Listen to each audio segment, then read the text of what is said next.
Right, good day to everyone, and this is lecture 3 for GU149, and this will cover the topic of earthquake hazards, part 1. Part 1 will cover the topics of ground rupture up to liquefaction.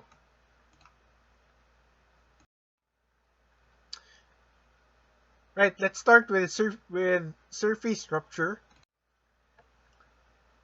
Ground surface fault rupture is it's not a common phenomenon because it's typically absent in small earthquakes that are generated in at great depths at subduction zones, and also earthquakes in blind faults.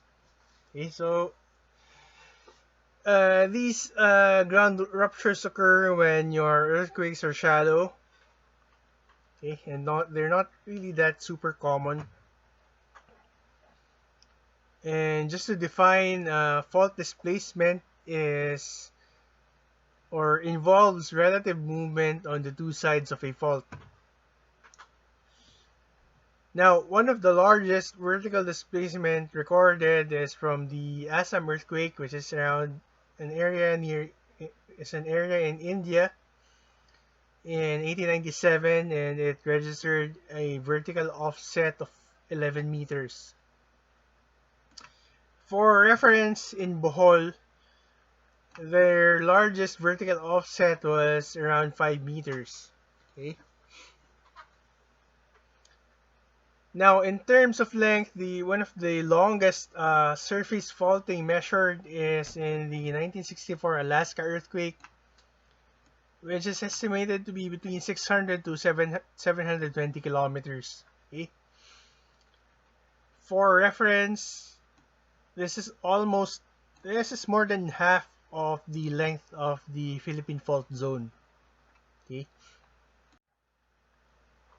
Now, surface rupture can definitely damage structures such as buildings, bridges, dams, tunnels, canals, underground utilities.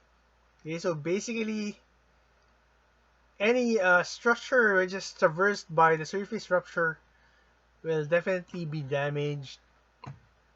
Okay, these examples are from the 1999 Chichi earthquake in Taiwan. Okay, so this is a famous earthquake.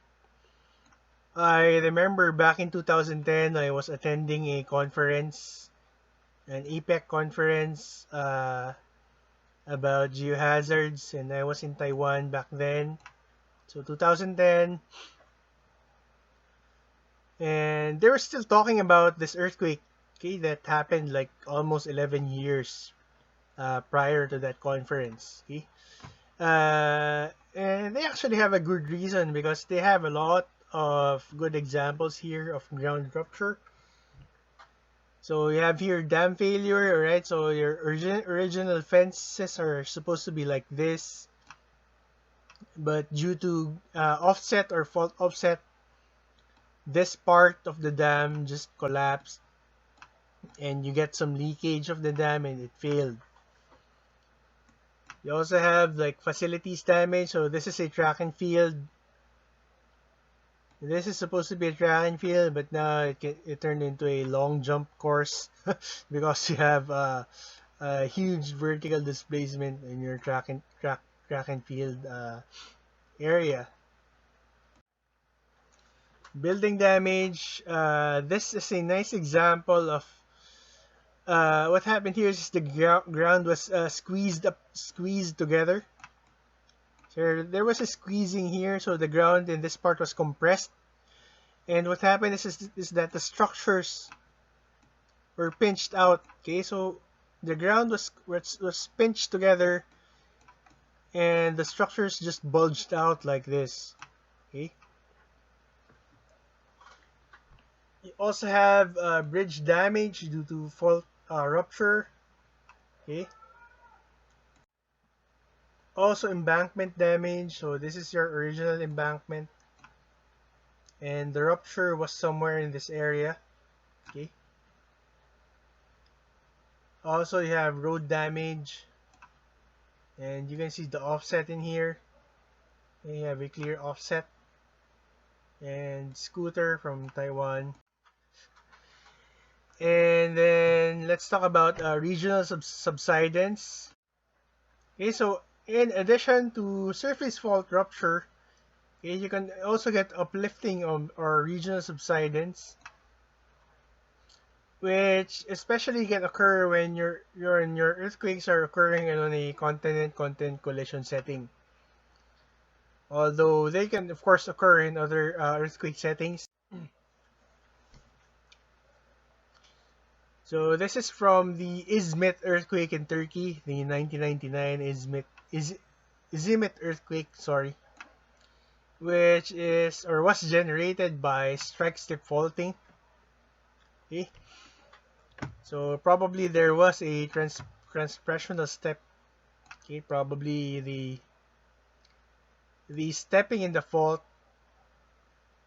caused an opening in the regional subsidence. Okay. Okay, so you had some sorry transtension. Okay, so strike slip faulting with transtension, and this is the result. Okay, so we have regional subsidence, which resulted in the disruption of the drainage in the area. So we have floods, also still floods. All right. Now let's talk about liquefaction, which is a well discussed phenomenon. Okay, in the realm of seismic hazards. Note that liquefaction is a secondary effect, so meaning it is a secondary consequence of earthquake. So what triggers liquefaction is ground shaking. Okay, so ground shaking is the primary effect, and liquefaction is your secondary effect. And the conditions which promote liquefaction is basically when you have loose sediments like loose sand, loose silt, and you have a saturated soil, which is common when your groundwater table is just near the ground surface or you have a shallow groundwater table. Alright, now once you have an earthquake, the earthquakes will generate shear waves. Okay, so shear waves,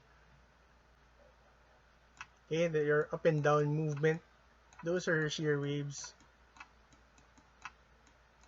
Okay, and the shear waves, what they do is they force your loose soil to suddenly contract or densify. So they force the voids to close up. So you have a reduction of your void volume, which will in turn force your pore water to be under an increase in pressure. So your pore water will be pressurized rapidly, and that is basically the definition of undrained loading. Okay, so you're technically squeezing your soil rapidly such that the water is trying to squirt out. Okay, but before it is able to squirt out, what happens is that the increase in pore water pressure actually causes the soils to lose grain-to-grain contact. Okay, so the pore water basically just shakes up the whole soil, and the grains actually end up floating in your pore water, which will result, of course, in loss of frictional strength. Okay, or which is caused by zero effective stress. So what materials have zero effective stress or zero shear strength? So those are your fluids and liquids. Okay, so hence you have basically a liquid or liquefaction, and your soil cannot support any load at this point. So any object that is placed above your soil will not be supported by the soil anymore. So this one will can sink down the soil. All right. Now, in terms of geologic setting, the most common areas that have liquefaction are low-lying areas, areas adjacent to rivers where you have basically freshly laid down deposits or sediments that are loose and also saturated, as well as areas near lakes, bays, oceans. Okay.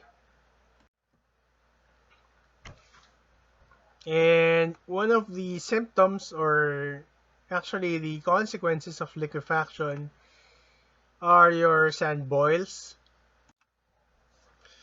Alright, so what happens is the pressure or the high pore pressures will eventually force out your pore waters to exit and rise up to the surface.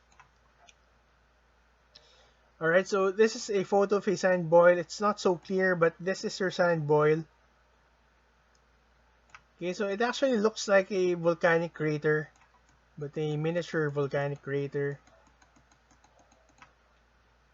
Okay, so I'm trying to delineate what it looks like.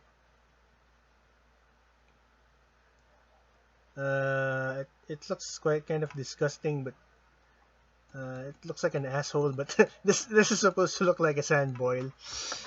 Okay, so this this is your crater due to the sand boil. So the water basically spurted out of that hole. Okay, due to the intense pore pressure, and you're left with that poor-looking sand boil due to liquefaction. Alright, so this is an example from the 1964 Niigata earthquake in Japan. As you will know, Japan experienced a lot of liquefaction events. Okay, so they have a crazy amount of studies involving liquefaction. When I was studying in New Zealand, I was sitting in on a geotechnical earthquake engineering class, and the professor back there was, I think his name was Michael Kobrinovsky, and he was back then specializing on the liquefaction phenomenon in New Zealand, and his mentor or professor was Ishihara, okay, in Japan. Ishihara is famous for his studies on liquefaction. So in a way, I am an indirect descendant of Ishihara, okay, academic descendant. Anyway, liquefaction also has other consequences like induced settlement and bearing capacity failures. Okay, so this is quite obvious. So you have a material with zero shear strength. So it cannot support anything anymore. Okay, so when an object is unable to support anything, it will settle. Okay, it will just go down. Okay, it will settle vertically. And if that material, or in another case, if your zero shear strength material is being subject to, sorry,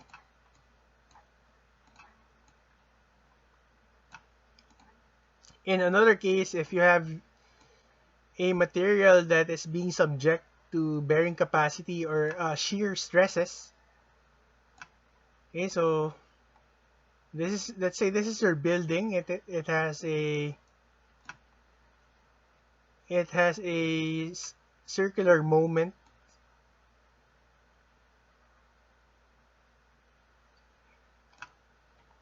So the shape of the building, let's say, is trying to force out a circular failure.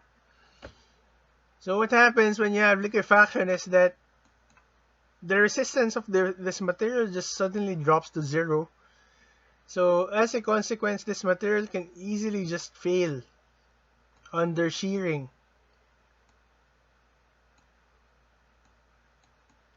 So it sort of look like that. Your building will just tilt or topple. Okay. All right.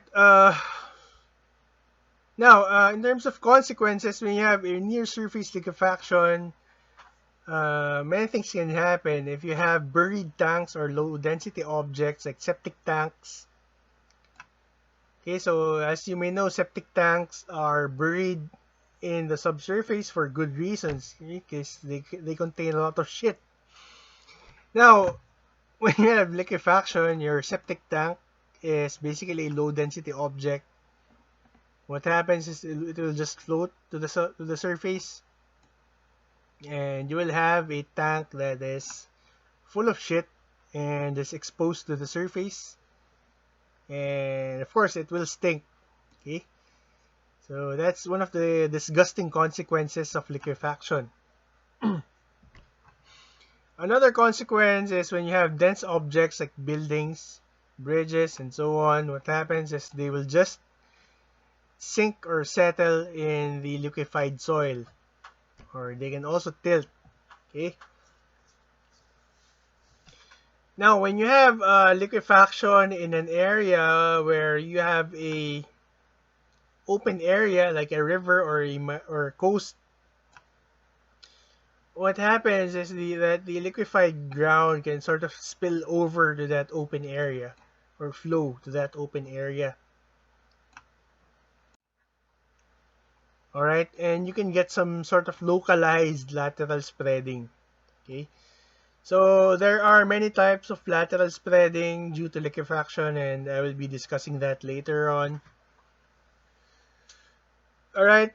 Now, note that these effects of liquefaction, induced settlement, and bearing capacity failures they occur typically in level ground or in flat ground or in gently sloping areas.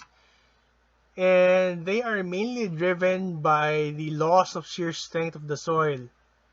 Okay, so their consequences are mainly driven by the liquefaction process. Okay, and these are what we call your classic or your level ground liquefaction phenomenon. Alright, let's talk about the examples. So let's go back again to the 1964 Niigata earthquake in Japan, where you are dealing with reclaimed area and young alluvium. So this affected a lot of coastal area and alluvial area. You have here liquefaction that induced a bearing capacity failure.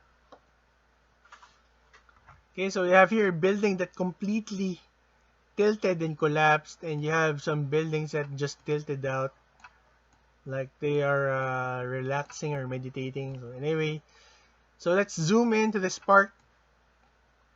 Okay, so if you look at up close, you can see here some cobblestones that are part of the foundation of the building.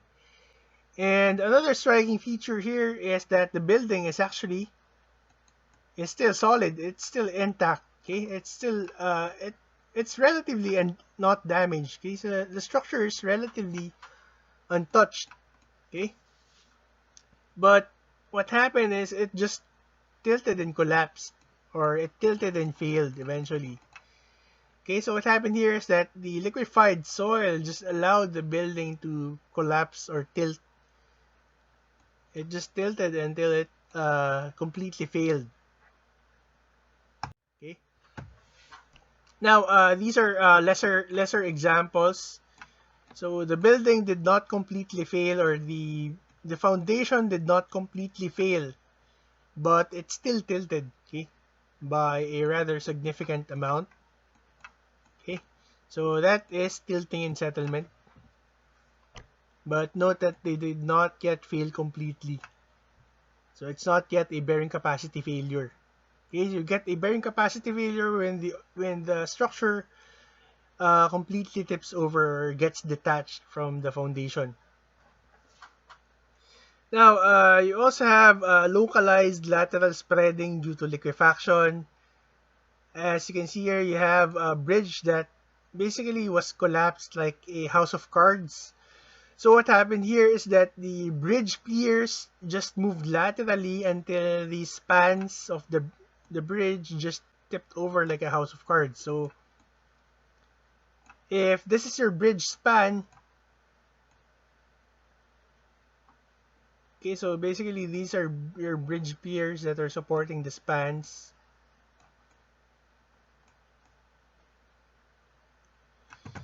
Alright, so what happened is that the bridge piers just laterally moved due to liquefaction until they sort of moved away from the span. Okay, so what happened is the span is now unsupported, so it just ended up collapsing or falling down. Now, let's talk about another example in Japan, which is the 1995 Kobe earthquake in Japan. Okay, so just a trivia, Kobe Bryant was named after Kobe. So, Kobe is the original one, and Kobe is supposed to be pronounced as Kobe. So, anyway, this earthquake affected a lot of coastal structures in Japan, and this is one of the most expensive earthquakes in Japan in their history.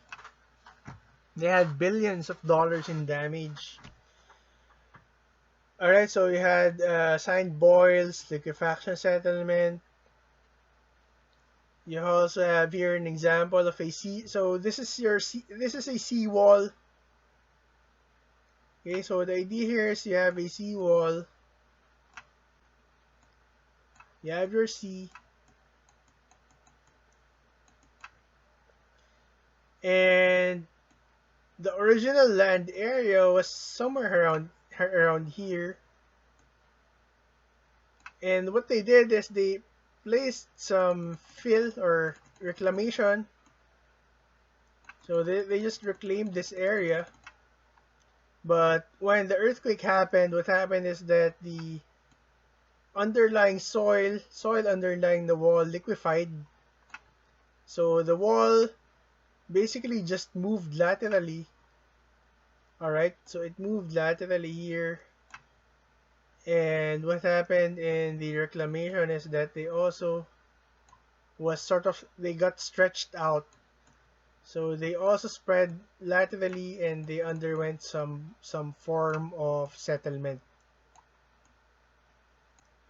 Okay, as you can see here, so you have cracks, all right, that are related to the settlement and the lateral movement of the reclaimed area. But this was mainly due to the lateral movement of the seawall or the lateral retaining wall.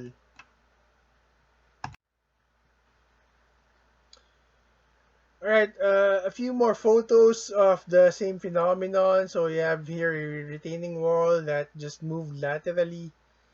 And the consequence is you have lateral movement and settlement of the soil of the reclamation area. You also have lateral movement of the bridge piers, which caused bridge span collapse. Alright, now let's talk about the flow slides in liquefaction or flow liquefaction.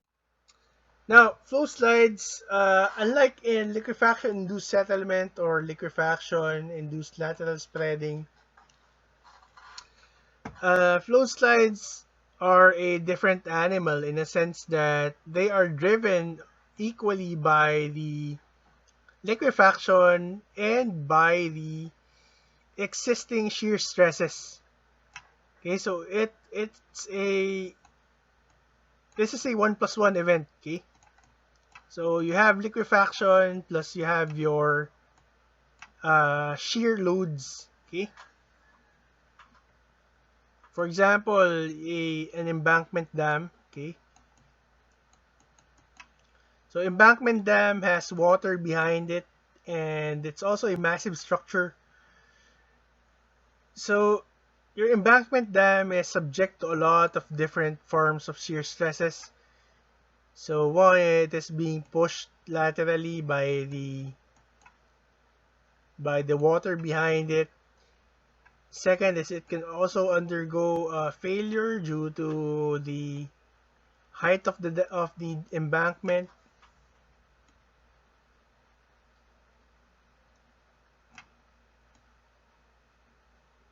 Okay, so there are various forms of static shear stresses or shear driving forces that are existing in slopes and embankments. So what liquefaction does is they just catalyze, or they just help the failure move forward, or help the driving forces overcome the resisting forces of the dam or the embankment. So this is unlike in the level ground liquefaction, where the consequences are mainly due to the liquefaction event itself. Okay, in flow sides, the consequence or the failure is driven by the liquefaction plus the existing static shear stresses. Okay, which could be either to the height of the slope or the height of the embankment, or due to other loads that are acting on the slope or embankment. And the classic example here is the 1971 San Fernando earthquake in California. So that's California, not La Union. Okay. And this is, this is the cross section of the dam. So this is your impounded water. This is the embankment. And the liquefaction essentially just occurred on a sandy silty zone of the embankment dam. So this part liquefied. Okay. And as a consequence, of course, the whole stuff just failed. Alright, so it just went down here. And of course, as a consequence, the ability of the dam to impound the water was severely compromised because it was severely thinned out. Okay? And of course, as you can see here, this is a failure that is driven by both the liquefaction and the shear driving forces, all right, within the embankment dam. Okay, so this is a photo of the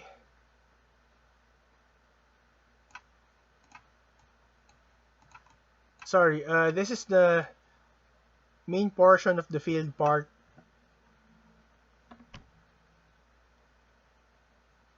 And this is just a photo of the failure from another angle. Alright, now we also have large-scale lateral spreading due to liquefaction. And just to clarify, this is different from the earlier examples, which only involved spreading in the immediate area of liquefaction. So those are actually what we can call local lateral spreading events. Okay, and while large-scale liquefaction or large-scale lateral spreading involves spreading beyond the initially liquefied area. So it almost exclusively occurs in areas adjacent to rivers or seas or lakes.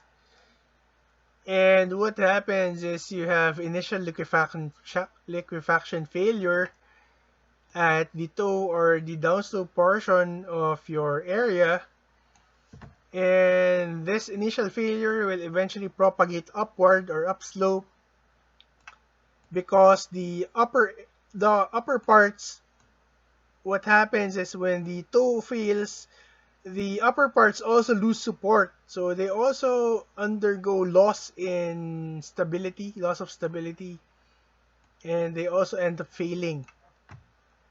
So the failures occur as a series and they propagate upslope like a reverse domino effect. So just to illustrate, let's say this is your river,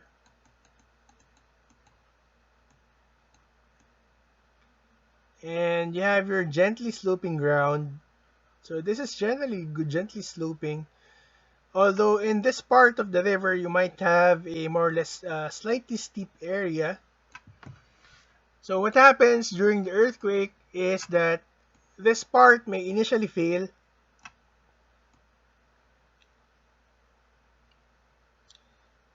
So this part will undergo failure.